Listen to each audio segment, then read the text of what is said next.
As a manager signed in to Branchware to perform the audit function, it would look something like this.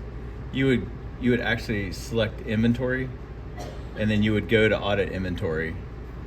And to audit the TCR itself, you would simply hit select all here. There are a few things that would need to happen first. All of these down arrows mean that it's low volume in the TCR itself, and that is true, it is low. These E's just mean empty.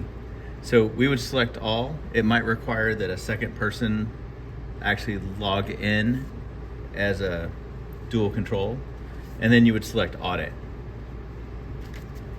Once that happens, you'll hear the machine start and the audit process will begin. I'll stop this here and I'll take a quick picture of the end of the audit.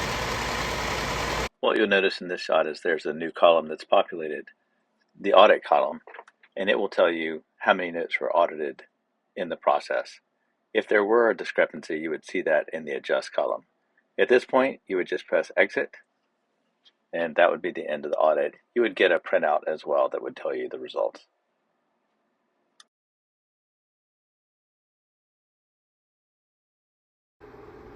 Auditing the coin is a little bit more involved. You'll actually have to go to the same inventory screen that you've seen before, but in this case, you'll have to go to remove inventory. And once we do get to remove inventory, we'll let the screen populate. We'll select the coin itself.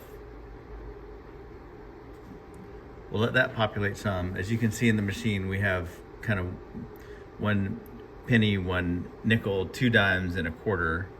So one at a time, I'm gonna do all of them at the same time, but one at a time. We'll select empty to output up here at the top. We'll look at our coins,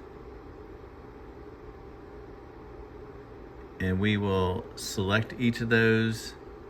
I'm gonna select them all, but in the real world, you have to select one at a time just because of the quantity, unless you know that the machine is fairly empty. And then you would select remove. So again, this will take a while, so I'll just stop this here and let it go.